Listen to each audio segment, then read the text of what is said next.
ഈ ഭാഷാ പുരസ്കാര സന്ധ്യ കേവലമൊരു പുരസ്കാര സമർപ്പണ ചടങ്ങല്ല, മലയാള ഭാഷയ്ക്ക് ഇൻഡിവുഡ് നൽകുന്ന ദക്ഷിണയാണ്. Aries group founder chairman sir Sohan റോയിയുടെ ആശയമായ ഇൻഡിവുഡ് വിവിധ രാജ്യങ്ങളിൽ വിവിധ മേഖലകളിൽ ഇത്തരം നിരവധി പദ്ധതികൾ ആവിഷ്കരിച്ച് നടപ്പിലാക്കി വരുന്നു. കാലത്തിന് മുന്നേ നടക്കാൻ ആഗ്രഹിക്കുന്ന സാർ സോഹൻ റോയിയെ നിറഞ്ഞ കൈയടിയോടുകൂടി വേദിയിലേക്ക് സ്വാഗതം ചെയ്യുന്നു. പ്രിയപ്പെട്ട സാഹിത്യപ്രേമികളെ, പുനലൂർ നിവാസികളെ, ഞാൻ ഒരുപാട് സ്നേഹിക്കുന്ന, മനസ്സുകൊണ്ട് ആരാധിക്കുന്ന കുറേയധികം മഹത് വ്യക്തിത്വങ്ങളുടെ മുന്നിൽ വെച്ച് ഇതുപോലെ സംസാരിക്കാൻ കഴിയുന്നത് ഒരു വലിയ ഭാഗ്യമാണ്. അതിനേക്കാളേറെ സാഹിത്യ മേഖലയിലേക്ക് അല്ലെങ്കിൽ കലാമേഖലയിലേക്ക് എന്നെ കൈപിടിച്ചുയർത്തിയ എൻ്റെ അമ്മയുടെ ഓർമ്മയ്ക്കായിട്ട് ഈ വർഷം മുതൽ ഞാൻ സമർപ്പിക്കുന്ന എഴുത്തമ്മ പുരസ്കാരം, അതിൻ്റെ യാത്ര ഇവിടെ ആരംഭിക്കുമ്പോൾ ഈ ഓഡിറ്റോറിയത്തിൻ്റെ തൊട്ട് അടുത്ത ഈ ഒരു മതിൽ പങ്കിടുന്ന ഒരു സ്കൂളുണ്ട്, അവിടെയായിരുന്നു എൻ്റെ അമ്മ ആദ്യമായിട്ട് ഒരു അധ്യാപികയായിട്ട് വന്ന് ജോയിൻ ചെയ്യുന്നത്. അപ്പോൾ ആ നിലയ്ക്ക് ഈ ഒരു ഓഡിറ്റോറിയത്തിനേക്കാൾ ഒരു മികച്ച ഓഡിറ്റോറിയം ആ അവാർഡിന് തുടക്കം കുറിക്കാനില്ല. അതും എനിക്ക് ഒരുപാട് സന്തോഷം തരുന്നുണ്ട്. അമ്മയെക്കുറിച്ച് ഇവിടെ ഇരിക്കുന്ന പഴയ തലമുറയിലെ പലർക്കും അറിയാം, ഒരു ഇൻട്രഡക്ഷൻ്റെ ആവശ്യമില്ല. എങ്കിലും ഇവിടെ സന്നിഹിതരായിരിക്കുന്ന എഴുത്ത് മേഖലയിലുള്ളവർക്ക് വേണ്ടി ഞാൻ ഒരു 2 വാക്ക് പറയാൻ ആഗ്രഹിക്കുന്നു. കാര്യം ഇന്ന് ഈ ചടങ്ങിൽ അത് ഞാൻ പറഞ്ഞില്ലെങ്കിൽ ഇനിയൊരു അവസരം ചിലപ്പോൾ കിട്ടിയെന്ന് വരില്ല. സ്വാതന്ത്ര്യ കാലത്തിന് മുൻപ് മലയാളം കണ്ട ഏറ്റവും വലിയ ഫെമിനിസ്റ്റായ ഒരു സാഹിത്യപ്രേമി ഉണ്ടായിരുന്നു. അന്ന് കാലത്തെ ഏറ്റവും വലിയ ഒരു ഡിഗ്രി അല്ലെങ്കിൽ ഒരു 5 ഇയർ കോഴ്സ് ലാംഗ്വേജിലുള്ളത് സംസ്കൃതത്തിലാണ്. അത് ആരംഭിച്ചത് മറ്റാരുമല്ല, നമ്മളുടെ പുനത്തമ്പുരാൻ്റെ കുടുംബം, മഹാരാജാസ് ഫാമിലി തുടങ്ങിയ ട്രിവാൻഡ്രത്തെ കോളേജാണ്. അതാണ് ഇന്നത്തെ യൂണിവേഴ്സിറ്റി കോളേജ്. ഇന്ന് ഈ ചടങ്ങിൻ്റെ ഏറ്റവും വലിയ പ്രത്യേകത അതിൻ്റെ ഒരു മെമ്പർ കൂടി വന്നിരിക്കുന്നു എന്നുള്ളതാണ്. ആ ഒരു കോഴ്സിനകത്ത് മഹോപാധ്യായ ഫസ്റ്റ് റാങ്കിൽ പാസ്സായി.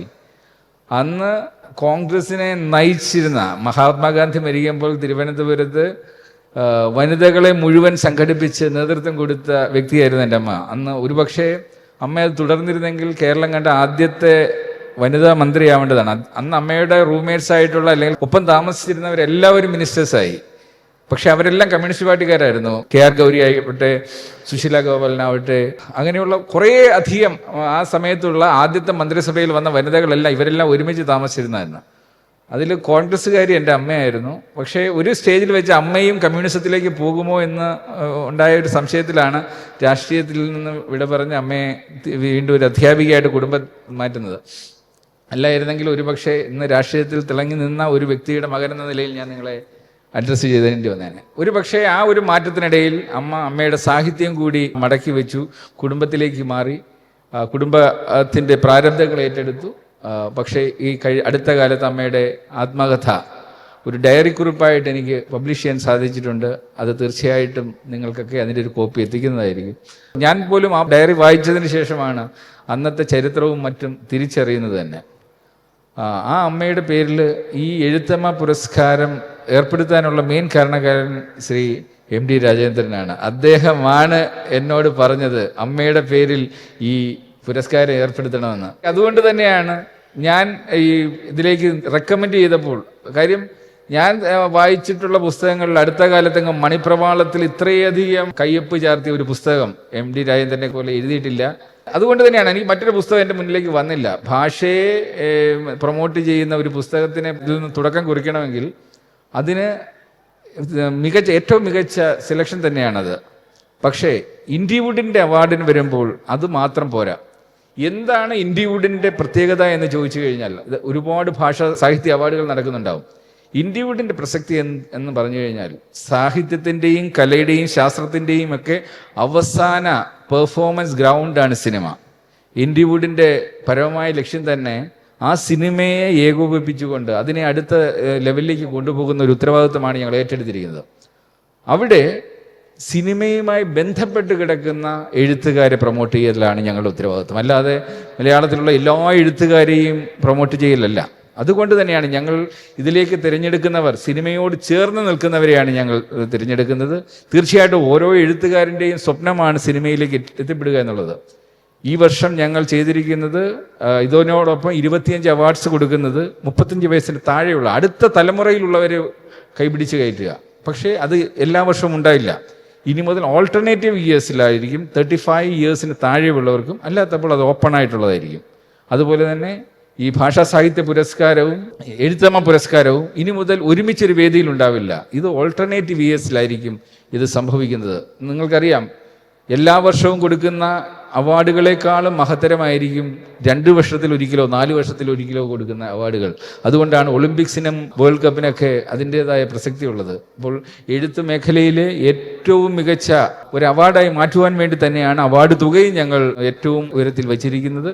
തീർച്ചയായിട്ടും ഇതിൽ വിജയിച്ച എല്ലാവരെയും ഞാൻ അനുമോദിക്കുന്നു. ഒരു സന്തോഷം കൂടിയുള്ളത്, ഞാൻ ഏറ്റവും കൂടുതൽ സ്നേഹിക്കുന്ന, ഏറ്റവും കൂടുതൽ ആരാധിക്കുന്ന, ഇൻഡിവിഡുമായി വളരെയധികം ചേർന്ന് നിൽക്കുന്ന ശ്രീകുമാരൻ തമ്പി സാറിന് ഈ വേദിയിൽ വെച്ച് ഈ അവാർഡ് കൊടുക്കുമ്പോൾ ശരിക്കും പറഞ്ഞു കഴിഞ്ഞാൽ ഇൻഡിവിഡാണ് ആദരിക്കപ്പെടുന്നത്. അതുപോലെ തന്നെ പുനലൂർ എന്ന് പറയുന്ന നഗരത്തിനെ ഞങ്ങൾ സാഹിത്യ ലോകത്തിലേക്ക് ഈ ഒരു അവാർഡിലൂടെ കൈപിടിച്ച് കയറ്റുകയാണ്. ഇനി മുതൽ ഇൻഡിവിഡിൻ ഭാഷാ സാഹിത്യത്തിൻ്റെ ബേസ് പുനലൂരായിരിക്കും. ഇനി ഇതിലൂടെയാണ് സാഹിത്യ ചർച്ചകളും ഈ ഒരു ഓഡിറ്റോറിയം, ആക്ച്വലി ഓഡിറ്റോറിയത്തിൻ്റെ സ്പേസ് ഞങ്ങൾ മാറ്റി വെച്ചിരിക്കുന്നത് തന്നെ സാഹിത്യത്തിനെയും കലയും എല്ലാം പ്രൊമോട്ട് ചെയ്യാനായിരിക്കും. 30 ദിവസവും ഇവിടെ കല്യാണമൊന്നും നടക്കുന്നില്ല. ഞങ്ങളിത് സാഹിത്യത്തിനും കലയ്ക്കും വേണ്ടിയൊക്കെ മാറ്റി വെച്ചിട്ടുണ്ട്. തീർച്ചയായിട്ടും പുനലൂരിൽ ഒരു പുതിയ സംസ്കാരമാണ് നമ്മൾ കൊണ്ടുവരാൻ ശ്രമിക്കുന്നത്. ഒരു നാടിൻ്റെയും സംസ്കാരം സാഹിത്യത്തിനെയും കലയും മാറ്റിവെച്ച് ചെയ്യാൻ പറ്റില്ല. അതിൻ്റെ തുടക്കം അവിടെ നിന്നാണ്. അതുകൊണ്ട് ഒരു പുതിയ തലമുറയെ വാർത്തെടുക്കുവാനുള്ള ഒരു പദ്ധതി ആണ് ഈ ഇതിലൂടെ ഞങ്ങൾ ആവിഷ്കരിക്കുന്നത്. ഒപ്പം ഈ സമുച്ചയത്തിൽ തന്നെ ഞങ്ങളൊരു പുതിയ iVarsity ആരംഭിക്കുകയാണ്. ഏപ്രിൽ 1 അതിൻ്റെ ആദ്യത്തെ ബാച്ച് തുടങ്ങുകയാണ്. ഓരോ കുട്ടിയെയും കരിയർ ഡിസൈൻ്റെ പുതിയ തലത്തിലേക്ക് കൊണ്ടുപോകുന്ന ഒരു പദ്ധതിയാണ്. 5000 കുട്ടികൾക്ക് കരിയർ ഡിസൈൻ ചെയ്യാനുള്ള ഫെസിലിറ്റിയാണ് ഇവിടെ ഞങ്ങൾ ചെയ്യുന്നത്.